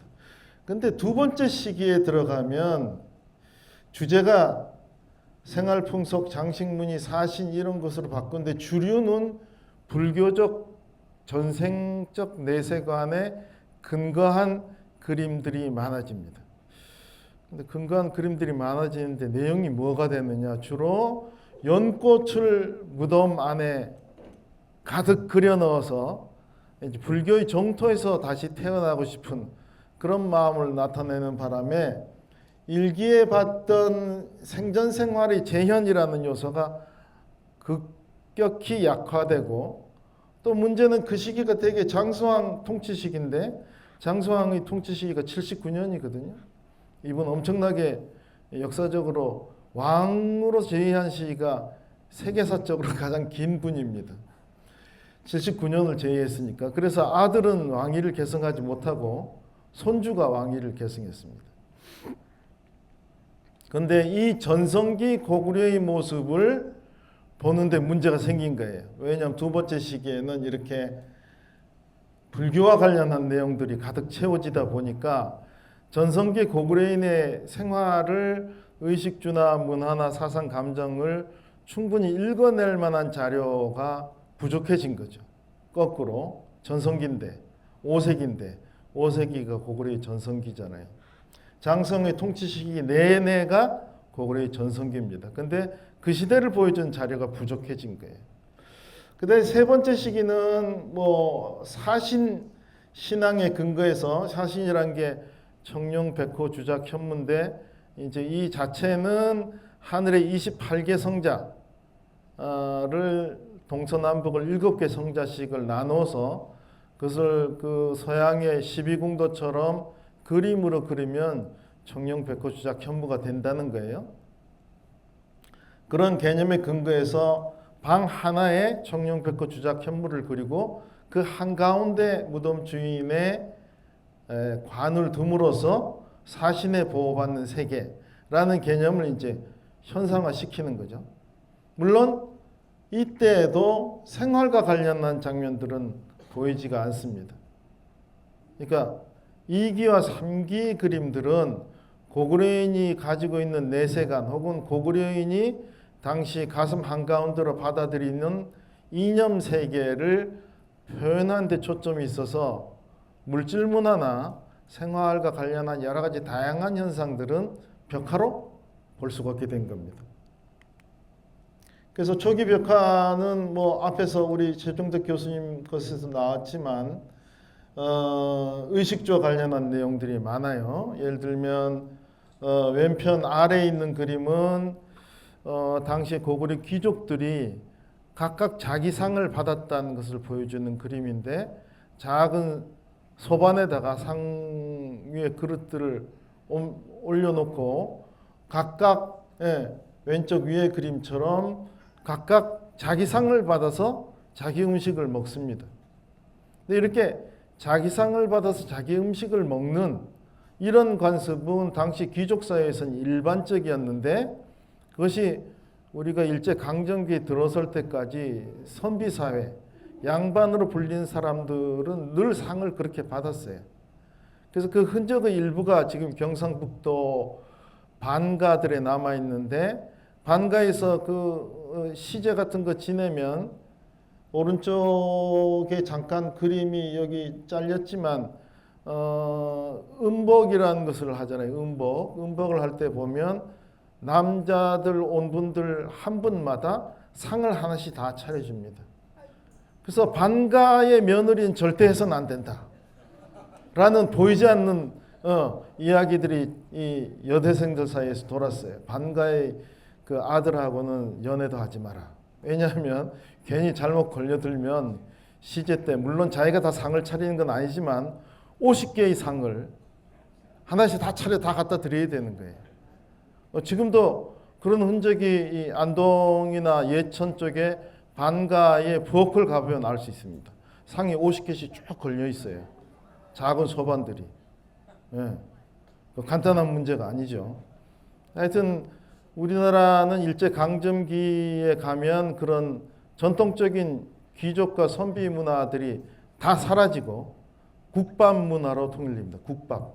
한 상에 다 놓고 다 같이 먹고 그리고 찌개 같은 게 있어도 그 자기 숟가락을 찌개에 다 넣어서 각각 자기 상에 자기 밥그릇에 갖다 먹는 좋게 말하면 공동체 문화지만 또 일본 사람들이나 중국 사람들이 이해할 수 없는 식습관을 우리가 가지게 된 거예요. 뭐 그런 것도 얘기하자면 끝이 없죠. 여기 이제 춤추는 장면이 하나 나오는데 이 당시에 춤은 우리나라의 전통적인 춤은 새의 날개짓을 흉내낸 게 전통적인 춤입니다. 동네 학춤을 비롯해서 대부분 다 그래요. 그래서 인도네시아나 이런 데처럼 손끝 발끝을 보여주면서 이렇게 추는 춤이 아니고 긴 소매옷에 소매를 휘날려서 새의 날개처럼 보이게 하는데 초점이 있기 때문에 그걸 화가가 그림으로 그리면 저렇게 팔이 꺾어진 듯이 보이게 그릴 수밖에 없는 거예요. 그건 저 춤의 특징 때문에 그렇습니다. 그런데 저희 선배들은 화가가 그림을 그릴 줄 몰라서 팔을 꺾었다 라고 하는데, 만일 우리 선배 세대에서 저 춤의 특징을 충분히 관심을 가지고 알았으면 그런 설명을 하지 않았을 겁니다. 그리고 전통 문화 중에 지금 끊어지고 있는 것이 바로 이 매사냥 장면인데, 왼쪽은 일반적인 사냥의 모습이고요. 오른쪽 위에 것부터 보면 매사냥 장면이 있습니다. 지금 우리나라에 전통 매사냥을 하는 사람 2사람 남아 있습니다. 그런데 스승과 제자의 관계인데 둘이 또 반원수 비슷하게 돼가지고 제가 이분들 인간문화재 지정하는 사업에 한 5, 6년 참가했더니 다들 2분 다 어떻게 문화재로 어떻게 인간문화재로 하면 안 될까요? 그래서 제가 그 곤란하다. 한 명만 하라고 문화재청에서 얘기하는데 둘 중에 어느 한 사람 되면 틀림없이 법적 분쟁이 일어날 거다. 우리 괜히 그런 거 해가지고 법적 분쟁에 휘말리면 곤란하지 않느냐. 그래서 보류 아직도 보류되고 있습니다. 이게 이제 이 매사냥 장면인데, 이 고구려의 매사냥이 고려 조선으로 이어져서 몽골이 고려의 항복을 벗어내고 요구한 것이 딱 2가지가 있습니다. 처음에 이 뭐 예쁜 여자를 보내라 이런 건 없었어요. 뭘 보내라 그러냐면 첫 번째 고려의 사냥매를 보내라. 유명했던 거예요, 동아시아에서. 근데 매사냥은 전 세계에서 귀족 문화의 상징처럼 여겨지던 것이 매사냥입니다. 2번째, 고려의 역사책을 보내라. 그래서 고려가 임시로 역사책을 가짜로 만들었어요. 왜냐하면 그 나라의 역사를 알면 그 나라를 지배할 수 있다라는 것이 제국주의적 관점에서는 상식에 속했기 때문에 그렇게 요구했는데, 그 정도의 무게를 가진 것이 고구려의 매입니다. 매. 그래서 세종대왕도 중국 명나라에 보내는 여러 가지 물품들이 있고 민여까지 보내라 그러니까 세종대왕이 아이디어를 내서 우리가 사냥매를 보낼 테니 다른 건 다 면제해 달라. 그래서 명왕조에서 사냥매 그렇게 하자. 오케이가 나서 그때부터 다시 또 사냥매를 보내기 시작했어요. 조선 명이 멸망할 때까지 보냈어요. 이거는 앞에서 우리 최 교수님이 말했던 씨름 장면인데, 이 전통 씨름이 그림으로 남아있는 가장 오래되고 유일한 자료가 이 자료입니다. 그래서 이 민속 씨름으로 불리는 이 씨름은 일본의 스모나 몽골의 전통 그 레슬링형 씨름하고는 좀 다릅니다. 상당히 독자적인 특징을 가지고 있는데, 여기서 이제 우리가 주목할 것은 왼쪽 위에 씨름 장면에 상대가 서역인이라는 거예요. 당시에 서역인의 주류는 소구드인들인데, 소구드인들 같은 용병으로 오는 사람들을 이기는 장면으로 저걸 그려서 일종의 그 종교적 의식과 관련이 있다라는 해석도 있습니다. 그 다음에 이거는 이기벽화의 특징인데, 저렇게 연꽃을 다 그려버리니까 생활 풍속을 알 수가 없게 된 거예요. 그게 이제 가장 큰 아쉬운 점이고, 물론 무덤에 묻힌 사람은 그게 중요한 게 아니죠. 후대 역사학자가 뭘 연구하는 자기들의 관심사항이 아니고 내가 죽어서 좋은 세상에 가느냐라는 게 중요했기 때문에 지금도 초파일에 이제 연등을 다는 이유가 뭐겠어요? 정토왕생하려는 거잖아요. 그래서 연꽃으로 가득한 세계 자체가 정토를 의미해서 보이는 것처럼 이렇게 연꽃으로만 장식한 무덤이 고구려인 중기 무덤에는 많이 등장합니다. 그래서 이런 특징은 한국인의 매우 독특한 특징과도 관련이 있는데, 무슨 얘기냐면 우리 특징 중에 하나가 끝까지 가는 겁니다. 주로 술 마실 때 자주 나타나는 현상이긴 한데 끝까지 가는 겁니다. 끝까지 가는 거. 근데 이념적인 데서 그런 게 드러나요. 우리가 어떤 이념을 받아들이면 끝까지 가는 경향이 있습니다. 불교도 그렇고. 그래서 세계 불교사에서 가장 유명한 인물이 한국에서 나왔잖아요. 누구예요? 원효대사. 그렇죠. 성리학도 끝까지 갔습니다. 끝까지. 그래서 아직 그 영향이 아직까지 남아 있는데, 성리학의 역사에서 성리학을 시작했던 주도니라는 사람들의 그 주자 성리학이라는 것을 끝까지 발전시킨 사람이 우리 퇴계와 율곡입니다. 그래서 이런 것도 끝까지 가던 그 성격과 관련이 있는 거고요. 불교 자체는 동방에 들어온 서방의 문화입니다. 인도, 이란 쪽의 문화 전체가 불교와 함께 들어옵니다. 그래서 이 불교가 들어오는 루트가 크게 두 개인데, 한 갈래는 중국을 통해서 들어오는 길, 그걸 오아시스 길이라고 그러고요. 한 갈래는 초원의 길, 스텝 로드라는 그 길로 들어오는데, 고구려가 서방과 통하던 길은 실제 유목제국을 통하는 스텝 로드도 많이 활용했었고 그 증거도 남아 있는데, 그쪽을 통해서 유라시아 쪽에 인도 서아시아 문화가 들어왔기 때문에 인도 서아시아의 문화가 중국식으로 소화되지 않고 바로 들어온 것들이 있습니다. 즉 그런 것들을 벽화에서 일부 확인할 수가 있어요.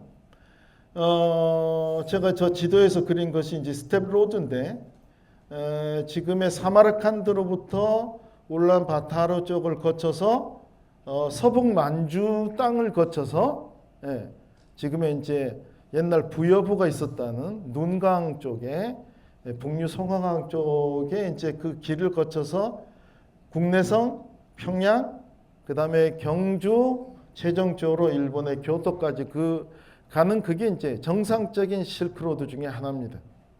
그런데 국내에서 보면 평양과 국내성을 생략하고 바로 경주를 표현하는 사례들이 꽤 있는데, 사실은 역사적 사실과는 거리가 멀죠. 왜냐하면 삼국시대의 동북아시아의 최대 도시이자 호수의 중심에 해당되는 곳이 평양이었거든요. 그 평양을 생략하면 삼국시대를 설명할 수가 없습니다. 하여튼 그렇게 해서 들어온 것 중에 하나가 연화화생이라는 개념인데, 이 연화생이라는 개념은 여러분이 심청전을 생각하면 충분히 알 수 있을 겁니다. 심청전이 핵심이 뭐냐면, 봉사의 거지 같은 아이가 어느 날 바다에 빠져 죽더니, 임당수에 빠져 죽더니 왕비가 될 여성으로 다시 태어났다. 그것도 어디에서? 연꽃에서. 이 연꽃이란 장치가 삶이 새로워지는 중간 매체에 해당되는데, 그런 개념이 서방에서 들어와서 제일 오른쪽에 있는 것이 일본의 국보 1호인 천수국 수장이라는 건데, 거기 이제 고구려 사람들이 술을 놓는 데 들어가 있었어요. 망명한 고구려 멸망하고. 그런 것들이 이제 이 스텝로드를 통해서 전해지는 개념 중에 하나고, 또 하나 제가 이 프랑스 파리의 김해미술관에서 확인한 건데, 왼쪽 아래에 있는 것이 지금의 아프가니스탄 영토인가요? 파키스탄 영토, 그 경계 중에 핫다라는 도시가 있습니다. 핫다라는 도시에 오래된 불교 사원이 있는데, 여기 불교 사원을 통째로 프랑스인들이 뜯어가서 김해미술관에 다시 복원시켜 놓은 게 있어요. 그러면 왼쪽 아래에 있는 바로 그것이 김해미술관의 핫다 불교 사원의 부속물들 중에 하나인데, 이제 간다라 문화가 그쪽에서 번성했던 그 언저리에 해당되기 때문에 저렇게 그리스인으로 보이는 역사가 뭔가를 받쳐들고 있는 장면이 있습니다. 오른쪽 아래 것은 기원전 2세기에 중국의 전한 시대 때 호남성 장사라는 데서 나온 마왕태 무덤의 비단 그림 중에 일부입니다. 자세는 똑같은데 디테일이 완전히 다르죠. 근데 위에 건 어디 거겠습니까? 고구려 겁니다. 고구려 건 어디서 온 것 같아요? 왼쪽 아래 핫다에서 온 겁니다. 핫다. 그럼 왼쪽 아래 핫다에서 오른쪽 위에 고구려식의 벽화로 전환되려면, 근데 실제 전환된 것도 별로 없어요. 뭐 고구려 벽화에 있는 저 인물도 보면 전형적인 예맥계 고구려인이 아니잖아요. 예, 서역계 사람입니다. 눈이 크고 구렛나루가 있고 근육질이고 뭐 등등의 특징이 있는데 예, 저게 성립되려면 오른쪽 아래와 같은 그런 과정을 거치지 않아야 되는데 그 길은 어디겠습니까? 스텝로드밖에 없습니다. 북방의 길을 통해서 온 거죠. 이것을 중개한 사람들이 바로 저 뾰족 모자, 꽃갈 모자를 쓴 소구드인들이고 그 소구드인들 본거지가 지금의 우즈베키스탄입니다. 우즈베키스탄 사마르칸드 교외에 아브라시압이란 이 소구디아나 사람들의 수도가 있었는데 예, 그 수도에 찾아온 두 사람이 바로 이 사람들입니다. 예, 그 조우관이라 해서 깃털 모자를 쓴 고구려인 두 사람이 나타난 거예요. 그래서 이거를 동북아전에서 복원한 그림인데 여기 이 두 사람이 나타난 시기를 이쪽에 기록을 확인해 보면 650년경 바르후만 왕이 있을 때 그때로 이야기되고 있고 그때 650년경에 왜 저 사람들이 왔을까?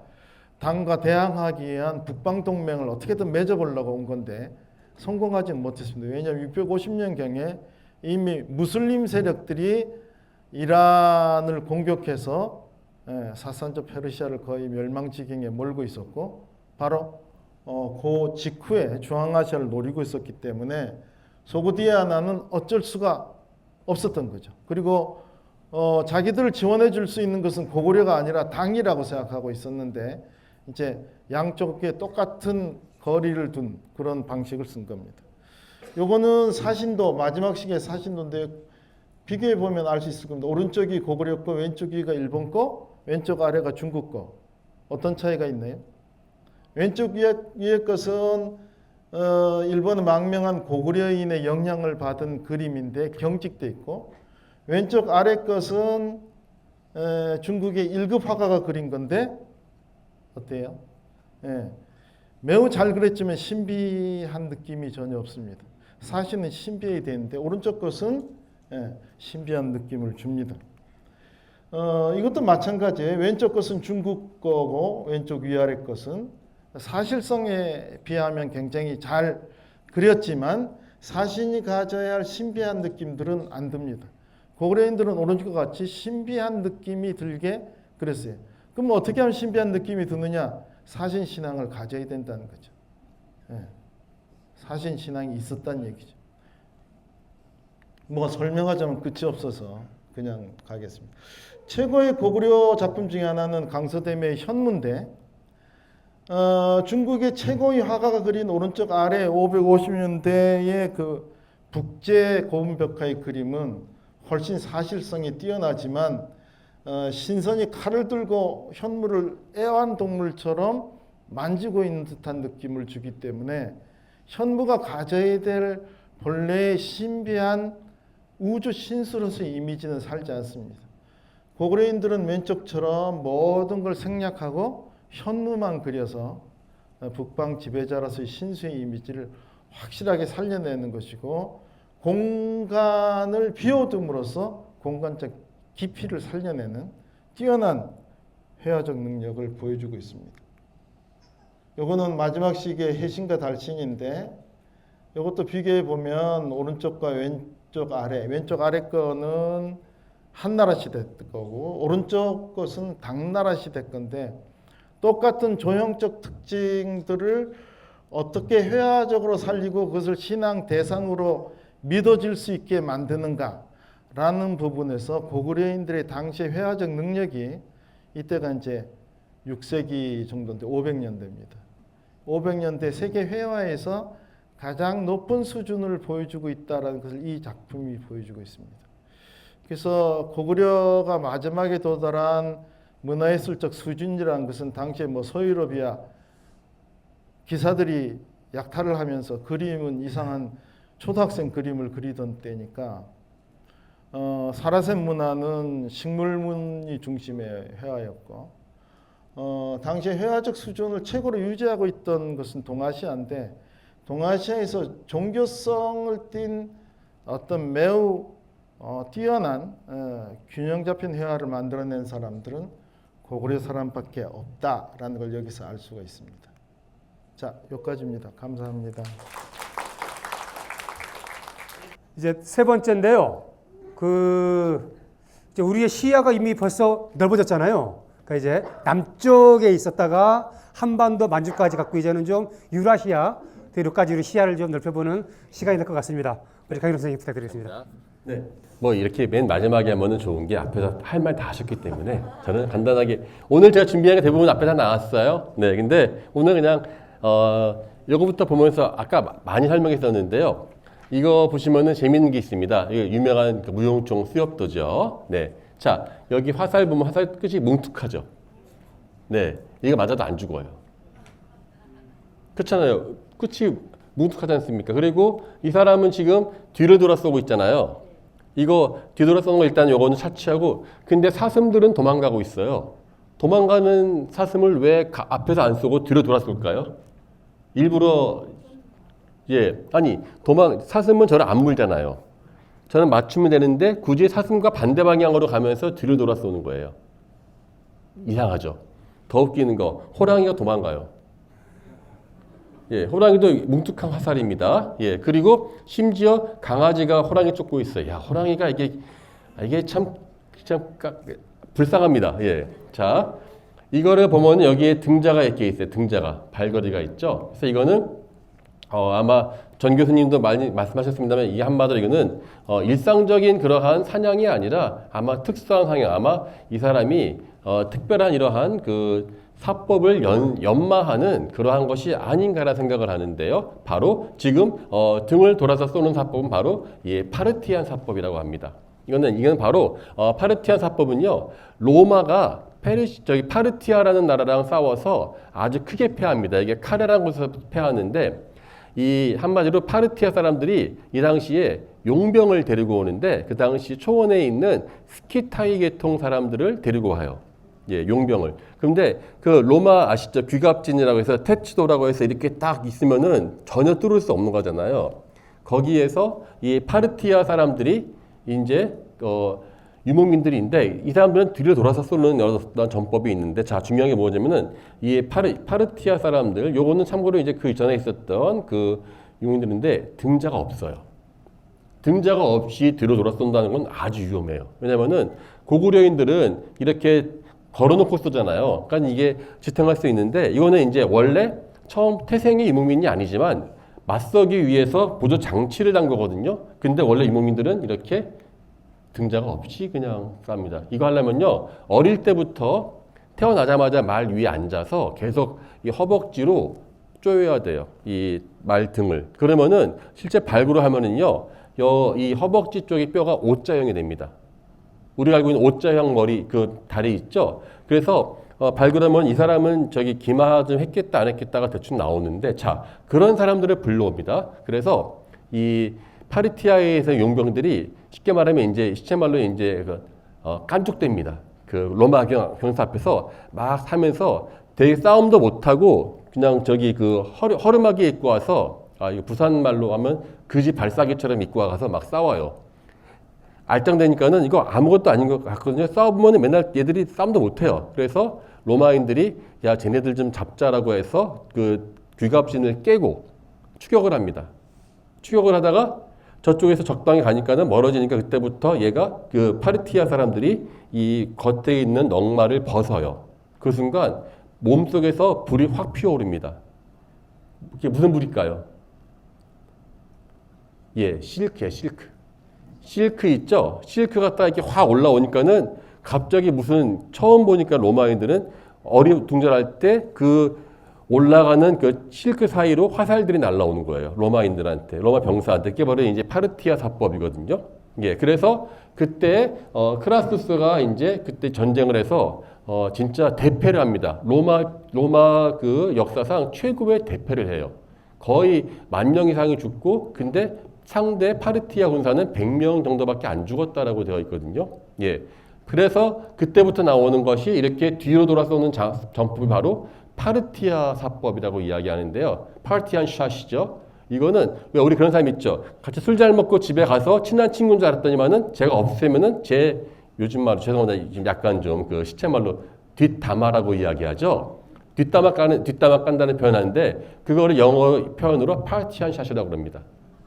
왜냐면은 로마인들이 자기들이 적어놓고는 이거 비겁하게 말이야 뒤로 돌아 썼다라고 해서 파티한 샷 하면 이제 쉽게 말하면은 적이 좀 더럽게 안 싸웠다. 그렇게 자기들을 합리화한 것이죠. 자, 그런데 이 파티한 샷은요, 이 동양어로 오면 바뀌어요. 이렇게 신선이 춤을 추듯이 하면서 이거는 비현실적인 어떠한 사법으로 한나라 때 이미 등장합니다. 근데 이거는 이제 비현실적인 신선들의 노름처럼 파티한 샷이 나오는데 이렇게 고구려인들은 자신들의 그 실질적인 그러한 그 무술을 연마하기 위해서 그걸 도입했었다.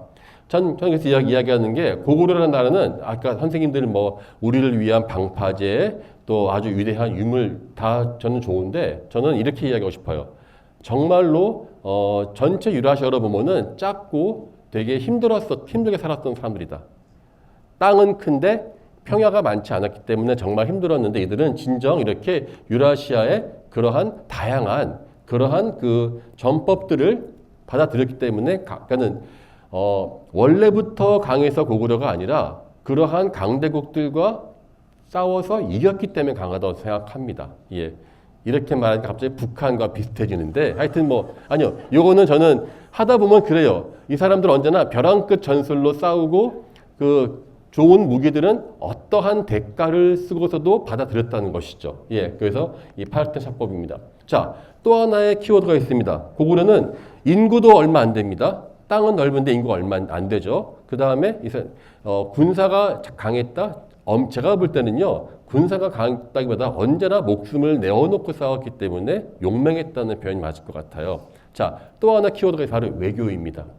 길을 쓰고 외교를 잘했어요. 아까 정 교수님께서 보여주신 것처럼 사마르칸트까지 갈 정도로 외교수를 구사했는데 그 아까 사회과 부도에 나왔었던 고구려의 서쪽에 지두라는 곳이 있습니다. 이게 우리 최초의 한몽 연합군이 한몽 연합 작전을 했는데 이 당시에 중국 북쪽은 거대한 북이라는 나라가 있었죠. 북이도 원래 계통은 선비족이었지만 이제는 아주 거대한 중국의 북방의 나라가 되었죠. 고구려가 맞서기 힘드니까 그 위에 몽골이 있어요. 몽골에는 유연이라는 나라가 있습니다. 유연. 아까 제가 헝가리 이야기했죠. 헝가리가 유연족 출신입니다. 그러니까는 지금 헝가리는 마자르족인데 그 이전에 갔었던 몽골 계통 사람들이 유연입니다. 아까 등자를 전한 사람 유연인데 자 고구려와 유연이 연합을 해서 이 지두를 공략합니다. 왜냐면은 지두가 북위 쪽에 붙는다는 정보를 받고 그때 이야기합니다. 자 근데 모든 게 우리가 아쉬운 게 고구려는 자기 기록이 없어요. 우리가 알고 있는 모든 기록들은 중국이 자신들의 이야기하기 위해서 할 때만 단편적으로 언급합니다.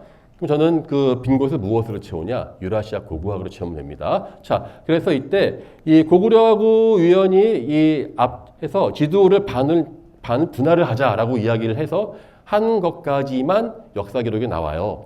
실제 했냐 안 했냐? 그거는 그 다음에 중국은 그건 알 바가 아니잖아요. 자기들이 볼 때는. 근데 문제는 그 다음에 지두와 거란 여기 있는 사람들이 그 후에 나오는 거란의 선조입니다. 이들이 북위로 도망칩니다.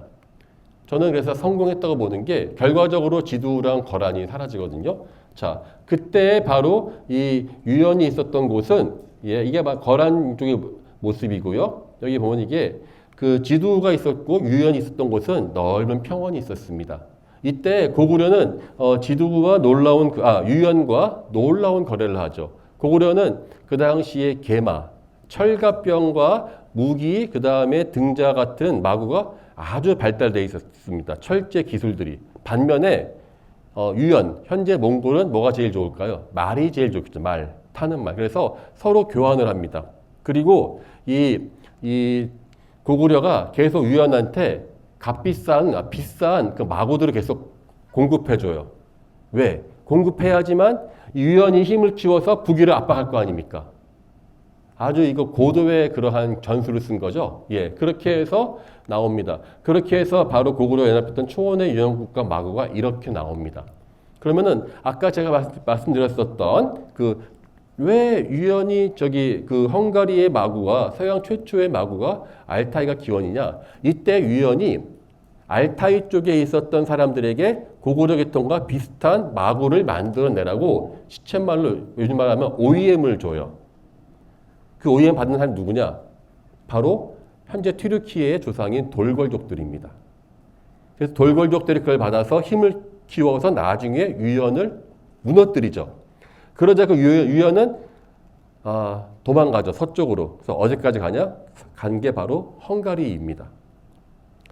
이거 가지고 그동안에 그 헝가리 사람들이 야 이거 우리가 무슨 그 무식하게 뭐 아시아 이랬는데 최근에 DNA를 해보니까 모든 초기의 아바르족들, 헝가리족들은 철저하게 이 알타이 계통의 몽골로이드가 나온다는 것이 DNA로 확인이 되었죠. 예.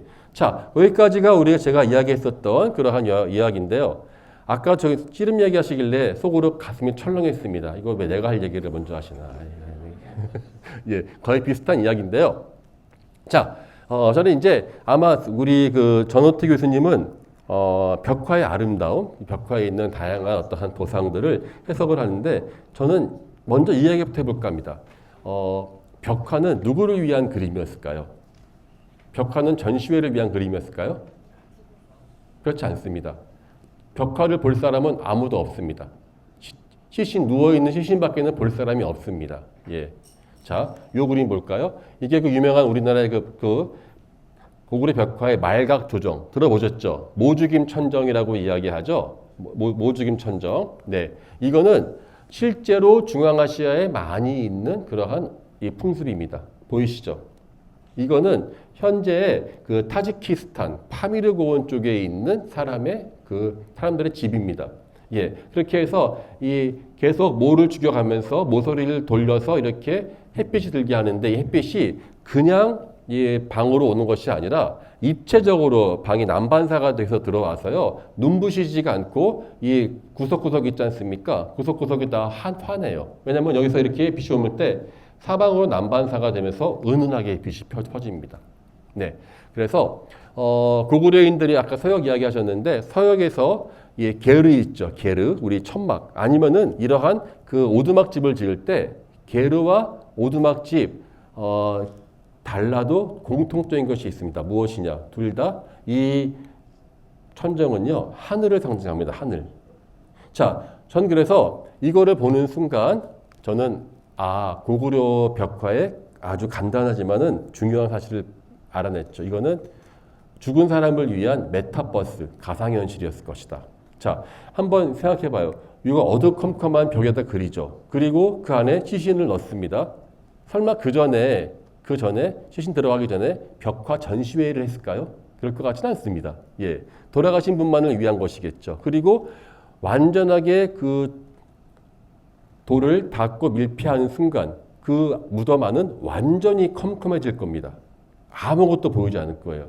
아마 그때부터 고구려인들은 그 안에 있었던 그려진 벽화들이 오로지 돌아가신 그 사람만을 위해서 새롭게 비춰질 것이다. 바로 이게 진정한 고구려인들이 상상했었던 죽은 사람을 위한 가상현실 메타버스였겠죠. 자, 그와 같은 메타버스에 이렇게 그 씨름들이 등장합니다. 무용총의 이 수렵도건 아니면은 이 씨름이건 모든 거는 공통적인 것 같습니다. 이거는 철저하게 그 죽은 사람을 위한 그 사람의 생전에 가장 아름다웠었던 시절일 수도 있겠고요. 자, 그럼 저는 그렇게 해서 이거 한번 해석해 봤습니다. 요 씨름 이야기를 해볼까 해요. 예. 자, 크게 고구려 벽화에 있는 씨름이 수박하고 각저가 등장하거든요. 근데 우리 일본의 씨름은 서로 손으로 때리죠. 네, 그게 수박이라고 이야기하고 보통 서로 이렇게 삿바잡고 하는 듯한 거는 각저라고 이야기하는데 그 두 형태가 모두 다 고구려에 있습니다. 그리고 이 수박이나 각저는요, 그 전부터 한나라 때부터 궁전에서 하던 아주 유명했었던 스포츠였어요. 그래서 부여의 사신들이 고구려를 올 때, 한나라를 오니까 그 앞에서 이렇게 씨름 대회를 했다라고 하는 그러한 기록도 있을 정도입니다. 앞에서 말씀하신 것처럼 언제나 고구려의 그 씨름 대회는 언제나 국제 태그 매치였다.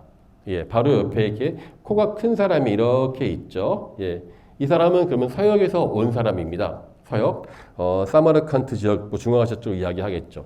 자, 근데 어떤 분들은 이게 진짜 실제로 이러한 싸움이 씨름이 있을 리가 없다. 그러니까 우리나라가 아까도 차 안에서 이야기 계속했는데 한국 고대사 하시는 분들 가장 큰 문제가 뭐냐면 너무 남한 중심이에요. 그래서 고구려 사마르칸트의 사실이 나오건 이 씨름 나오더니는 진짜 온 게 아니라 한번 그냥 심심해서 그렸을 것이야 정도로 그냥 가볍게 치부한 경우가 많은데 과연 그럴지 한번 볼까요? 예, 그 전에 미리 하자면 이 씨름은요 남북한이 그 유네스코 무형예산에 공동으로 등재했다는 것이죠. 가장 유라시아적 보편적 스포츠인 동시에 고구려의 특징을 잘 보여주는 것이죠. 예. 자, 이거는 우즈베키스탄 판지켄트라는 곳이 있습니다. 아마 그 아프라시아 벽화 때문에 사마르칸트만 유명한데요. 사마르칸트에서 차 타고 1시간 반 정도 타지키스탄에 가면은 여기에 원래 소그드인들의 그 고고학 발굴 중에 중심인 판지켄트라는 곳이 있습니다. 여기에도 이와 같이 그 씨름 벽화가 나옵니다. 예. 그래서 아마 이겁니다. 서로 말이 통하지 않아도 누구나 쉽게 가장 먼저 친해질 수 있는 것이 무엇이냐? 바로 씨름이었습니다. 단순하게 고구려인들이 씨름 즐겼다는 저는 그것만으로 부족한 것 같습니다. 자, 저기 말이 안 통하는 저도 해외 발굴 나가면요. 러시아에도 학생들 많이 있고 우리도 학생 몇 명 있거든요. 그들 서로 말이 안 통하지 않습니까? 뭐 제일 좋은 방법은 술을 먹이면 다 친해지긴 하더라고요. 예. 저도 놀라운 경험이 있었던 게 제가 러시아 말을 모르고 유학 갔어요. 고생한 거는 뭐 진짜 3박 4일 해도 끝나지 않는데 가끔씩 보드카를 먹거든요. 그러면은 서로 어떻게 대화했나 몰라요. 저는 분명히 제 그 앞에 있는 친구는 영어를 모르고 저는 한국어, 중국어밖에 모르고 어떻게든 얘기했던 것 같아요. 근데 아침에 일어났으면 왠지는 모르겠는데 저 친구가 군대를 어디서 근무했고 부모님이 뭐 하실 건지 다 알아요, 제가. 근데 내가 왜요? 우리가 어떻게 해서 알았지? 앞으로 뭐 하고 싶은지 다 알아요, 서로. 예. 자, 근데 그 효과가 있는데, 그거는 맨날 하면 안 되죠. 말이 안 통할 때 제일 빠르게 친하는 방법. 예. 축구하면 됩니다, 축구. 축구하면 제일 빨라요. 그냥 그날로 다 친구가 됩니다. 근데 짝이 안 맞지 않습니까? 팔씨름 하면 돼요. 예. 그러니까 오히려 그러한 모든 사람들이 다 알고 있는 스포츠가 있을 때 가장 국제적으로 친하게 될 수 있죠. 아마 이 벽화도에서 굳이 서역인들이 등장하는 것은 그냥 우리 멀리서 사람들이 왔다는 것이 아니라 그들과 우위를 다지는 아주 그 고구려인들의 고도의 플레이가 아니었을까. 놀랍게도 중국 기록에는요, 중국 궁정에서 부여인들이 씨름 봤다라는 기록이 있지만은 보세요. 고구려 벽화 어디에도 중국 사람과 씨름하는 장면은 없다는 거죠. 네. 중국 사람 씨름 별로 안 좋아합니다. 서역 사람들이 씨름 다 했었죠. 자, 이게 바로 그 판지켄트라는 도시인데요. 나중에 선생님들 고구려 로드 가셔서 사마르칸트에서 그 아프라시아 보고 곧바로 차 타고 1시간 반만 더 가시면은 나오는 아주 거대한 그 유적지 꼭 추천드리겠는데요. 자, 그 지금 말씀드렸었던 고구려의 씨름은 사실 이거를 발달시킨 건 흉노입니다. 흉노. 자, 요건 흉노의 허리띠예요. 보면은 말이 이렇게 있죠. 아까 보셨던 것처럼 고구려의 말은 좀 시체말로 다리가 짧은 몽골 말인데 여기도 보면은 그러한 특징들을 유지하고 있습니다. 그리고 둘은 이렇게 서로 씨름하고 있습니다. 이게요. 말을 오래 타보면 압니다. 말 타면 계속 한 대를 가기 때문에요. 온몸이 엄청 아프기 때문에 쉬는 시간 내리죠. 말도 좀 반 먹이고 풀 먹이고 할 때 그들은 그냥 누워있지 않고 꼭 같이 씨름을 합니다. 전 이거 왜 하나 했더니만은 아니 고고학 발굴을 가도 씨름들을 해요. 이게 하더니만은 몸 푸는 거였어요. 몸도 풀면서 몸의 근육도 계속 증가시키는 것이죠. 예, 그래서 이렇게 삿발을 잡는 이 장면들은요, 사실 단순한 그러한 취미가 아니라 상당히 그 조직적으로 이루어졌던 플레이였고요. 이게 바로 현재 몽골의 그 씨름입니다. 위에만 이렇게 있고요. 이기면은 꼭 새 춤을 춰요. 아까 고구려 벽화에서 새 이야기 하셨는데 이렇게 새 돌듯이 하는데, 예. 하여튼, 근데 이 씨름은요, 전체 유라시아에 공통적으로 있는 겁니다. 예. 맨 왼쪽 이거는요, 유명한 그 고대 그리스의 그 씨름이죠. 그 판크라티온이라고 하는 거. 요거는 중국 북방에 있는 그 오랑캐, 그러니까 중국에서 본 오랑캐, 우리가 볼 때는 유목민족들이죠. 이렇게 하는 그 씨름입니다. 자, 근데 저는 이와 같은 유라시아 초원의 씨름 전통의 서쪽 끝이 어디였냐? 저는 구약 성경 보면 나오죠. 구약 성경 보면은 그 야곱이 돌베개 베고 자다가 천사를 보고 천사랑 씨름을 해서 하다가 결국은 야곱이 그 환도뼈를 갖다가 이제 그 탈골시키고 이제 하자 천사가 그제서야 축복을 내려준다는 기록이 있지 않습니까? 예, 이건 제 연구가 아니라 다른 이제 서양 연구도 보면 공통적으로 이 야곱의 씨름 장면들은 유라시아 초원에 있었던 그러한 씨름 장면들을 한 것이 아니겠냐라고 이야기하는데 요거는 중세의 그림인데 우리가 여기서 하나만 좀 교정을 하자면요. 현재 우리는 천사 그러면은 다 이렇게 날개가 달린 천사로 생각하는데 이거는 18세기 이후에 만들어진 겁니다. 대부분의 그 구약 시대에 나오는 천사들은 인간과 똑같은 날개가 없는 형태였습니다. 예, 점에서 이제 한번 우리가 볼 수 있지 않을까 합니다. 사실은 이렇게 그 고구려의 그 씨름 그리고 어떠한 수렵들 보면서요, 고구려인들은 정말 실용적이고 동시에 유라시아 각 지역과 언제나 맞닿으면서 자신들의 세력을 키워왔다는 걸 알 수 있습니다. 저는 그래서 이거를 고구려 코드라고 이야기해요. 최근에 제가 또 연구하고 있는 게 하나 있는데요. 우리 왜 이렇게 입으로 치는 그 하프 있죠? 구금이라고 하는 거. 구금이 이제까지 한반도에서 나온 적이 없는데 얼마 전에 양주에서 고구려 보류에서 이 하나가 나와서 지금 분석 중에 있습니다. 그래서 고구려가 갖고 있었던 그러한 그 유라시아 루트의 길은 생각보다 깊다. 그리고 다양했다. 그런데 유명한 말이 있지 않습니까? 우리가 아는 만큼 보인다라고 이야기하죠. 저는 이 벽화에 남아있는 수많은 고구려의 코드를 초원의 코드를 하나씩 밝혀나가는 게 또 제가 여기서 할 수 있는 어떠한 길이라 생각하는데요. 고구려는 우리의 아까 말한 방파제라는 말씀하셨지 않습니까? 하나 더 할까 합니다. 우리와 유라시아를 잇는 가교는 바로 고구려에 있다라고 생각합니다. 그래서 저는 선생님들에게는 고구려가 영원한 꿈일지 모르겠지만요. 저 같은 사람한테는 고구려는 유라시아로 나아가는 출발점이다. 다 같이 한번 유라시아로 가는 날이 있길 바라면서 이상 마치겠습니다. 감사합니다. 1분, 2분 정도로 짧게 좀 못단 이야기, 마침 마이크를 내려놨더니 아차 하셨던 말씀이라든가 아니면은 좀 오늘 오후 일자까지 같이 하면서 당부드리고 싶은 말씀 있으시면은 1, 2분씩 짧게 말씀을 해 주시고요. 거꾸로 가시죠. 제가 아까 선생님께서 옥저 이야기를 들을 줄 알고 왔는데 옥저 얘기가 없다라고 해서 제가 한마디만 드리자면요. 고구려가 성장할 수 있었던 또 다른 배경은 바로 동해안에 있었습니다.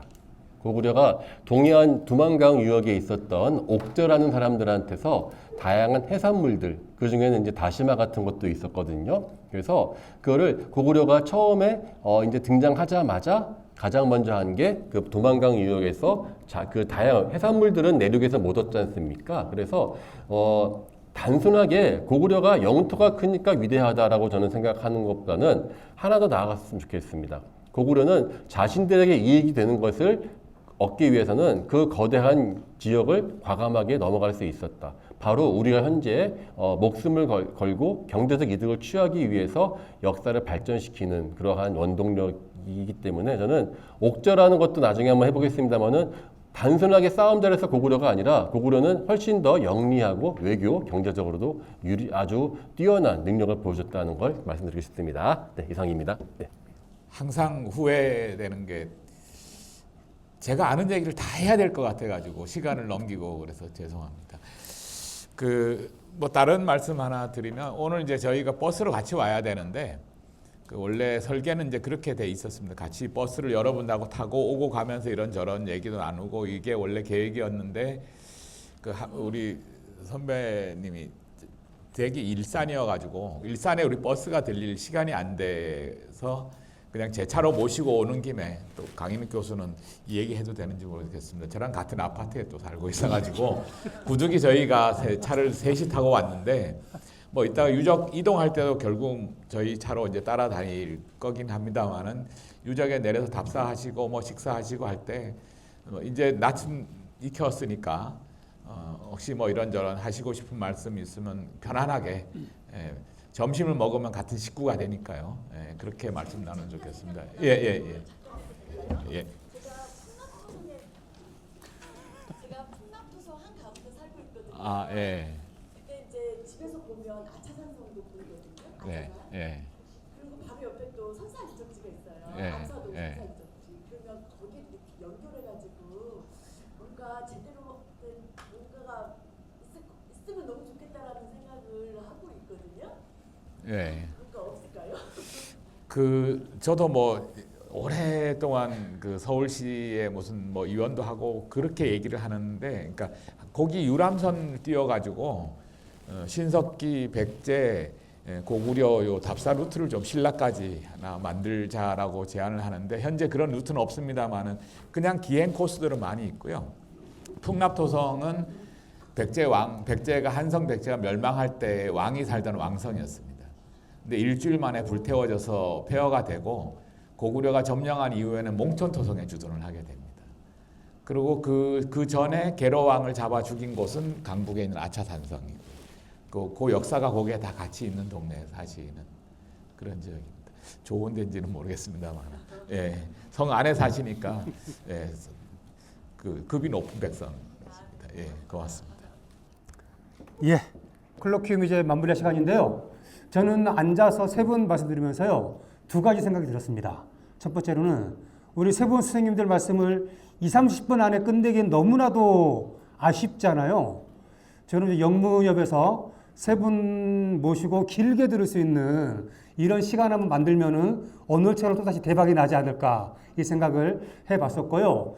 두 번째로는요, 이제 오늘은 이제 우리의 시야가 만주와 유라시아 대륙까지 넓혀졌는데, 요즘 막 시대가 많이 바뀌고 있다라는 얘기들 많이 하죠. 이제 국제 질서도 바뀌고 있다. 그러니까 뭐 시대가 얼마나 어떻게 바뀔지를 좀 지켜봐야 될 일이 하겠습니다만은, 확실한 거는 유라시아의 시대, 유라시아 대륙의 시대가 열리고 있는 것은 분명히 보입니다. 그래서 유라시아 대륙 전체를 놓고 본다면은 우리는 유라시아 동쪽 끝자락에 놓여 있죠. 그리고 수많은 나라들이 유라시아에서 철도와 도로, 뭐 에너지 공급망 등이 연결되어 있는데, 안타깝게도 우리만 연결이 안 돼 있는 것이 또한 현실입니다. 우리가 오늘 오후에 고구려를 보면서 우리가 유라시아 대륙으로 나갈 수 있는, 우리가 유라시아 대륙과 연결될 수 있는, 우리 이것이 이제 통일이 될 수도 있을 것이고 이럴 텐데, 그런 것들까지 같이 좀 고민하고 모색하고 같이 지혜를 모아나가는 그런 시간이 좀 될 수 있으면 좋겠다, 이런 말씀 드리면서요, 오늘 콜로퀴움 재밌었습니까? 예, 여러분 박수를 마치겠습니다. 수고했습니다. 고맙습니다.